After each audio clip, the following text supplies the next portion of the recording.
అపూర్వమైన స్పందన ప్రజల్లో మాత్రం దాంట్లో ఎటువంటి సందేహం లేదు. ఇది మాత్రం ఎట్లా జరిగిందో పోలీసు వారు ఇన్వెస్టిగేట్ చేయాలి. అట్లాగే ఎలక్షన్ కమిషన్ కూడా వెంటనే స్పందించి దాని మీద ఇన్వెస్టిగేషన్ యాక్షన్ తీసుకుని వెంటనే ఎవరైతే దీనికి పాల్పడ్డారో వాళ్ళని వెంటనే అరెస్ట్ చేసి ఇమీడియట్గా దాని మీద సరైన రీతిగా స్పందించాలని కూడా మేము డిమాండ్ చేస్తాం. సంఘటన ఈ ఘటనలో ఎవరి ప్రమేయం ఉందని మీరు అనుకుంటారు? ఎప్పుడు కూడా మనం విజయవాడలో ఇటువంటి సంఘటన చూడాలి. మీరు ఎంపీగా ఉన్నటువంటి సందర్భాల్లో కానీ అంటే రాజకీయాల్లో సహజంగా విమర్శలు ప్రతి విమర్శలు సహజం. నేరుగా ఒక సీఎం జగన్మోహన్ రెడ్డి మీద దాడి చేయడం, కంటెస్టెడ్ క్యాండిడేట్ పైన దాడి చేయడం అట్లా చూడాలి. లేదు, అది మటుకి చాలా తప్పు. ఎవరు చేసినా కానీ తప్పు. ఎవరు చేశారు ఏంటి అనేది మాత్రం పోలీసులు వెంటనే ఇన్వెస్టిగేట్ చేసి ప్రాపర్గా చెప్పాలి. నాకు తెలిసి అయితే ఇది ప్రతిపక్షాలు కుట్ర కోణంగానే నేను చూస్తున్నాను.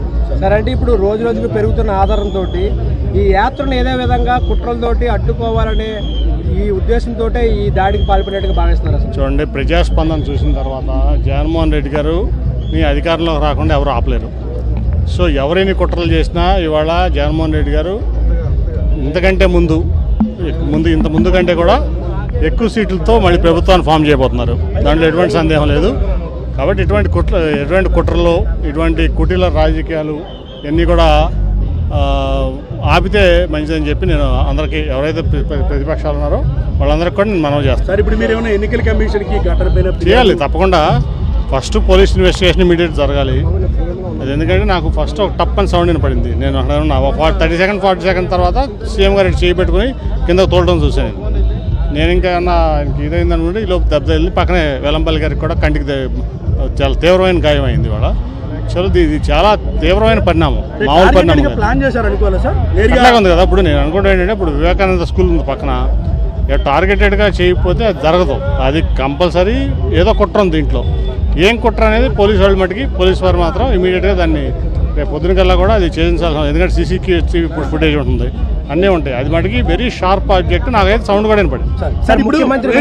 ఇప్పుడు సోషల్ మీడియాలో అంటే జరిగిన ఘటన పైన చింతించుకుంటాం, సోషల్ మీడియాలో ట్రోలింగ్ చేసినటువంటి ఈ పరిస్థితులు మీరు ఎట్లా చూస్తారు? అంటే ఇది ఎలక్షన్ స్టంట్లో భాగంగా ఇదంతా చేస్తారు. టీడీపీ సోషల్ మీడియాలో విపరీతంగా ట్రోల్ చేస్తారు. లోకేష్ 600 మందిని హైర్ చేసుకుని ఒక 4 ఏళ్ళ నుంచి ఇదే పనిలో ఉన్నాడు. సోషల్ మీడియాలోనే బతుకుతున్నాడు అతను.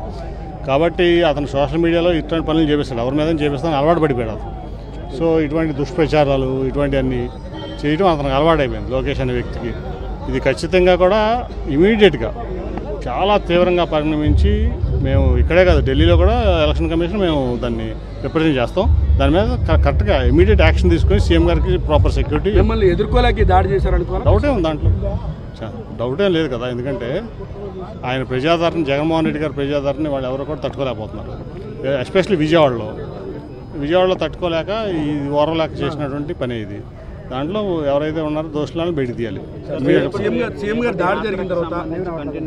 అది ఇంకా చెప్పాలి, దాని మీద నాకు క్లారిటీ లేదు. క్లారిటీ రాగా నేను చెప్తాను. సెక్యూరిటీ వెంటనే పెంచాలి. సీఎం గారి సెక్యూరిటీ అనేది చాలా ఇంపార్టెంట్. అందుకంటే ఇటువంటి పరిస్థితుల్లో సీఎం గారి సెక్యూరిటీ టాప్ మోస్ట్ ప్రయారిటీ ఉండాలి.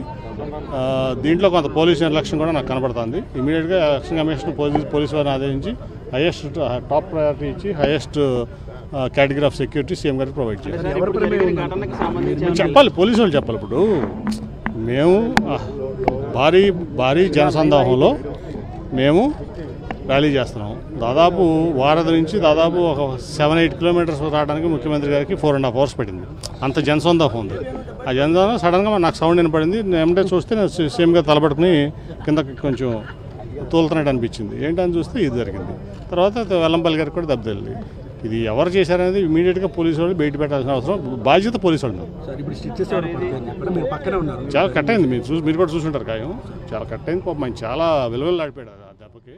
నేను పక్కనే ఉన్నాను, చాలా విలువలాడారు. అయినా కానీ ఆయన ఓర్చుకుని మళ్ళీ యాత్ర కంటిన్యూ చేశారు. మీరు కూడా అప్డేట్ చెప్పినట్టున్నారు కదా, బస్ యాత్ర ఆపుదాం అంటే రోడ్ షో ఆపి లోపల